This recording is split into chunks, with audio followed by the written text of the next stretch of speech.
Hello, everyone. Thanks for joining us for Telesur. I'm Cody Weddle in Caracas, Venezuela. To begin today, we go to Brazil. That's where thousands of Brazilians marched throughout the country on Wednesday against efforts to oust President Dilma Rousseff. Now, the marches come as the federal Supreme Court is set to review an impeachment process which was launched by Brazil's lower house. Social movements and worker unions demonstrated under the banner of defending democracy. Now, President Dilma Rousseff is being impeached for allegedly violating budget laws. However, no evidence of any wrongdoing has been presented against her. The president explained why she considers this a coup.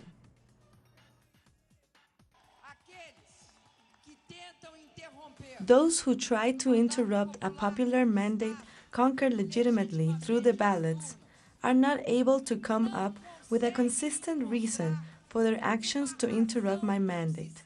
And that, the absence of reason, is what we call a coup. And at this very moment, we are anxiously awaiting because Brazil's Supreme Court is preparing to issue a ruling on the impeachment process against President Dilma Rousseff. Now, it was on Wednesday that judges argued in favor of impeachment and in the lower house. Now, if the court sticks to this criteria, the impeachment process would continue. However, the court will have to issue a vote in full. If approved, 2/3 of the lower house would have to vote in favor of impeaching Rousseff for the process to continue in the Senate.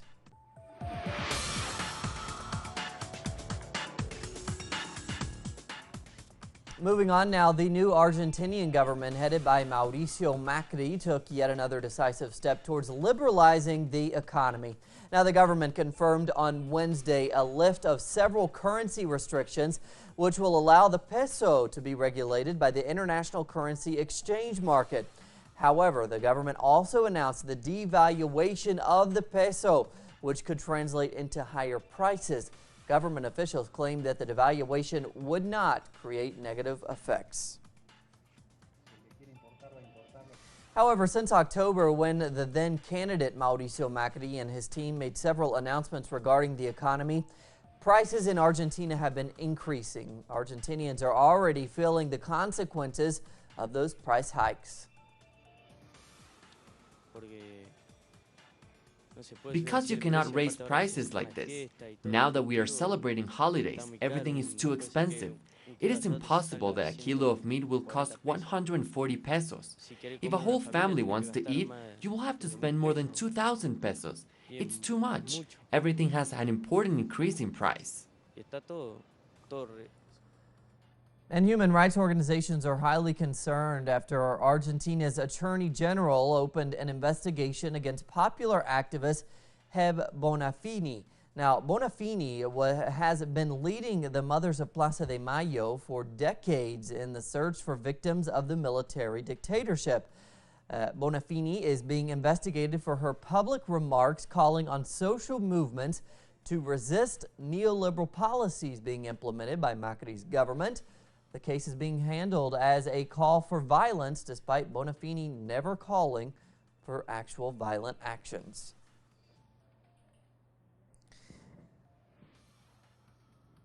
Argentinians are once again taking to the streets to protest against Mauricio Macri's new policies. Demonstrations against the government's further liberalization of the economy are set to take place now in the coming hours. So we are standing by, waiting for those images to see how those demonstrations turn out. In the meantime, we turn to our correspondent Leonel Poblete Caduti there in Buenos Aires. Leonel, can you hear me? I can certainly hear you, Cody. A very good afternoon to you and our viewers. Good afternoon to you as well, Leonel. To start, we've seen protesters for a while there. They've staged several demonstrations this past week since President Mauricio Macri took office. How has the government been responding to those actions? Cody, the government has gone ahead with its neoliberal pro-business and anti-people measures without any hesitation whatsoever. Many here say that the aggressive shock of measures in Macri's first week are being executed at such a fast pace to take advantage of a few situational coincidences. For example, number one, the monopolised mass media and pro-government sectors, which are constantly saying that Macri must be given a fair go in his first 100 days as president. Two, these same sectors are saying that the regressive reforms that the government are executing so quickly are necessary due to the supposed mess that the Front for Victory government has left behind. And three, the fact that Congress is in summer recess and reopens in March. Macri can summon extraordinary sessions of Congress, but no one really expects him to do it. These are three coincidences which are giving the government oxygen and valuable time to proceed with their aggressive neoliberal agenda. And it must be said, with a massive helping hand from the mainstream media. The protests which you were referring to before there, Cody, have certainly been massive, even overtaking the expectations of many of the Argentines here who are active in social movements, and they have been absolutely huge during the past week. The problem is that none of the dominant media outlets here in Argentina or any of the international ones have covered any of these massive protests, and what we have seen is a massive media shutdown from the voice of the people. Venezuela was the only news outlet covering Tuesday evening's protests live, and will do so again in the massive protests, which will also go ahead this Thursday evening, not only here in Buenos Aires, but in many of Argentina's main capital cities, such as Rosario, Córdoba, Mendoza, and as I just said before, look out for the coverage which will be happening tonight, this evening, local time, here on Venezuela. Update us quickly here, Leo. We heard about Bonafifi being charged with violence there. What else, a call for violence, what else do we know about those charges? Well, she's been indicted for alleged acts of public intimidation and for summoning the Argentine people to resist against the neoliberal measures which brand new President Mauricio Macri is carrying out here in Argentina since he was sworn in exactly 1 week ago. She has described Mauricio Macri as the enemy of the working class and has said that the people must take to the streets each and every time he executes a measure which attacks the well-being of the people.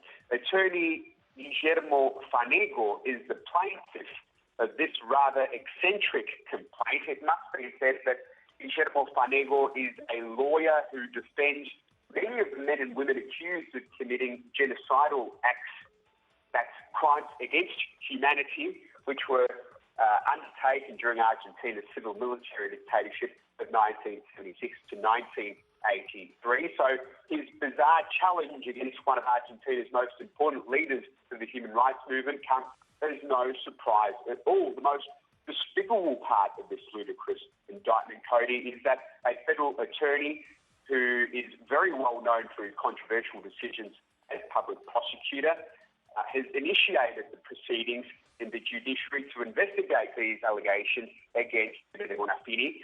This controversial prosecutor I'm talking about is Carlos Stornelli, very well known for being part of what is known here as the Judicial Party, a large group of judges, prosecutors and attorneys who use the judiciary to harass anybody who is against the interests of dominant economic powers.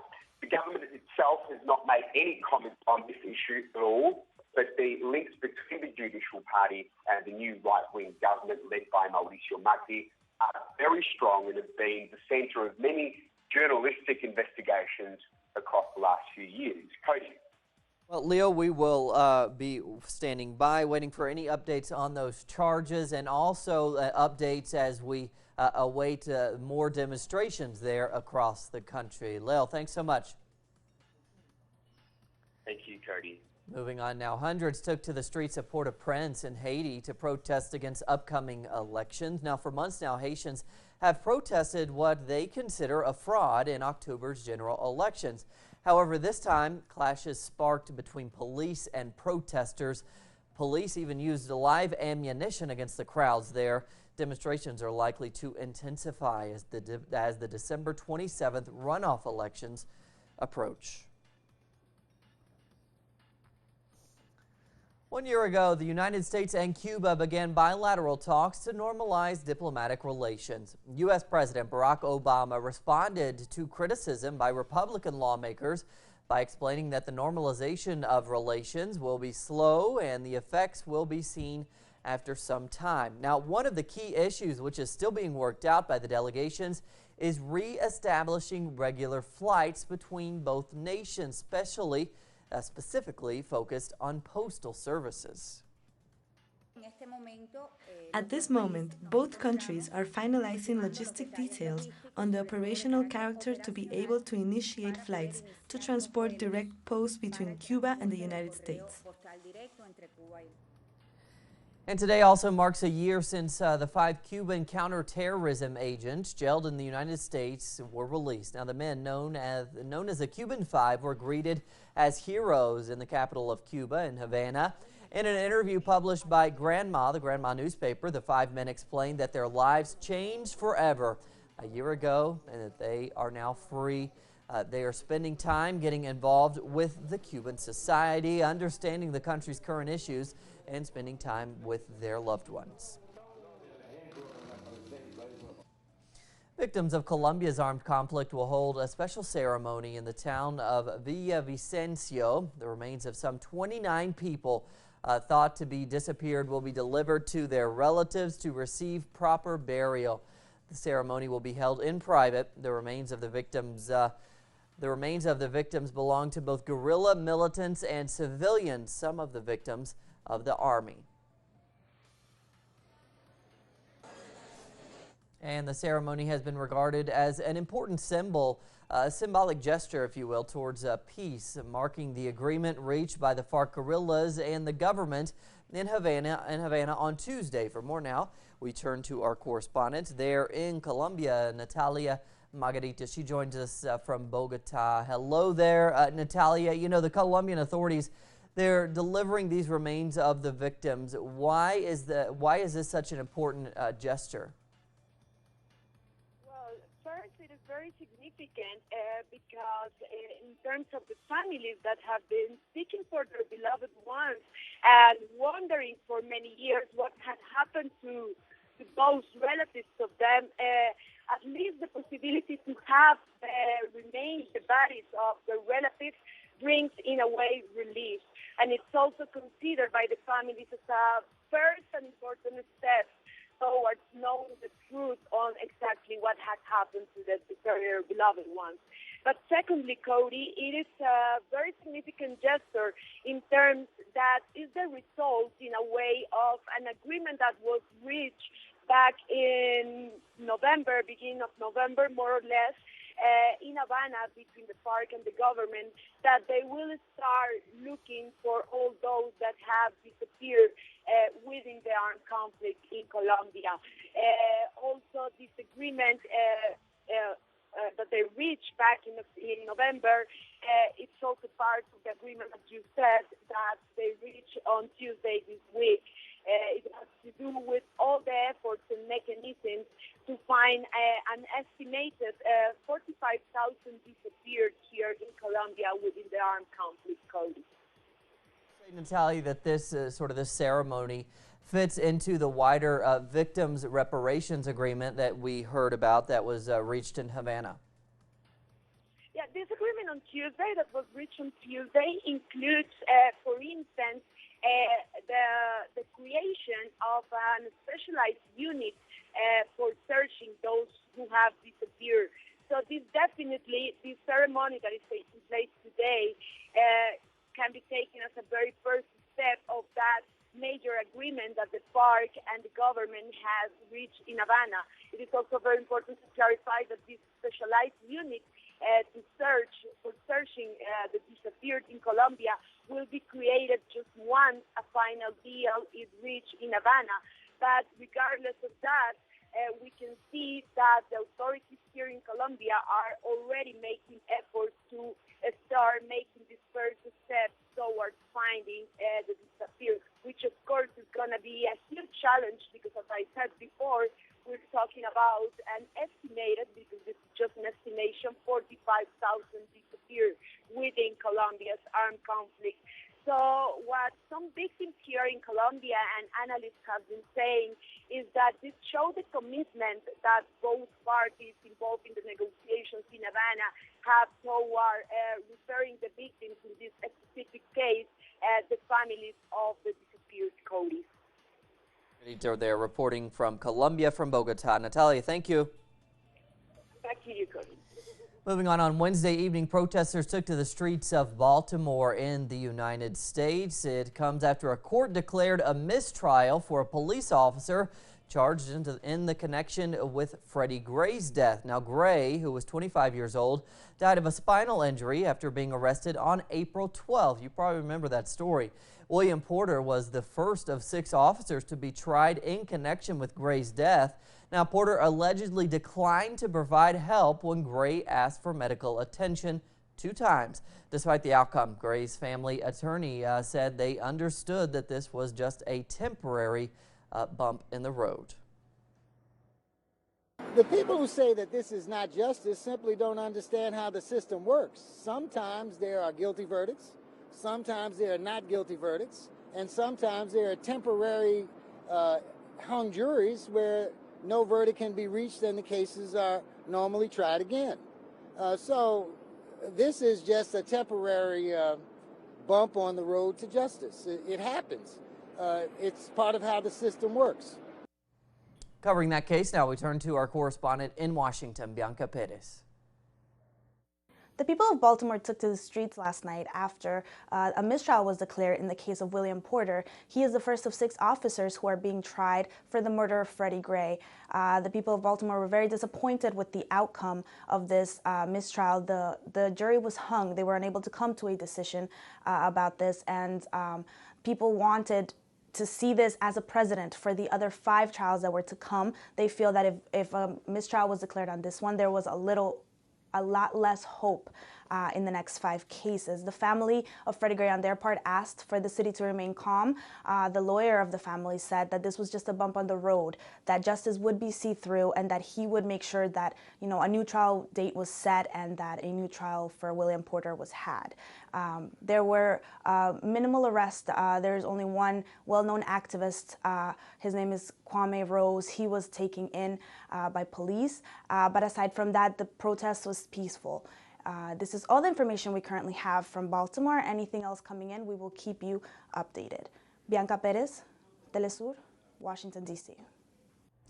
Russian President Vladimir Putin held his annual press conference that was attended by almost 1,400 international and national journalists.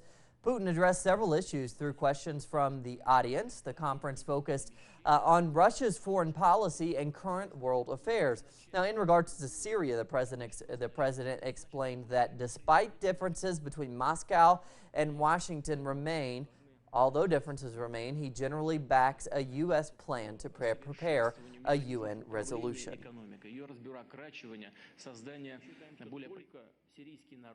We think that Syrian people alone should determine who they want to rule them, under which standards and which rules. So in general, and I will say an important thing now, we support the initiative of the United States, including the one on preparation of the UN Security Council resolution on Syria. It is this draft resolution that the Secretary of State brought with them. In general, we agree with it. I think Syrian authorities will also agree with it when they look through the draft. The Islamic State group, it's widely believed to be the wealthiest militant group in the world. A recent study has estimated the militant group's monthly revenue was $80 million. As a result, finance ministers from the 15 nations on the UN Security Council are expected to adopt a resolution aimed at cutting income for the so-called Islamic State group. The U.S. and Russian drafted resolution is expected to be approved unanimously at the summit meeting, which is the first of its kind for the organization. 25 members of the PKK were killed by Turkish security forces during 2 days of operations in 2 southeastern towns there. This is in Turkey. 8 security force members were wounded, but not critically. Since the collapse of a 2-year ceasefire in July, fighting between the Turkish government and the PKK has flared up again. Ankara is being criticized as the PKK has led the fight against the Islamic State group in Syria's Kurdish regions bordering Turkey. David Cameron, the Prime Minister of the UK, has been campaigning hard for reforms in the European Union. One of the key demands from the British PM is to curb the right to migrants to claim benefits in the UK. However, 2 most senior European Union officials have cast doubt on David Cameron's chances of reaching a reform agreement. China made history Thursday by launching the first space telescope in the search for dark matter. Now, the telescope is specifically designed to spot characteristics which could prove the existence of what's called dark matter. It's one of science's greatest mysteries. Now, dark matter has been widely accepted in the scientific community, but its existence has yet to be specifically proven.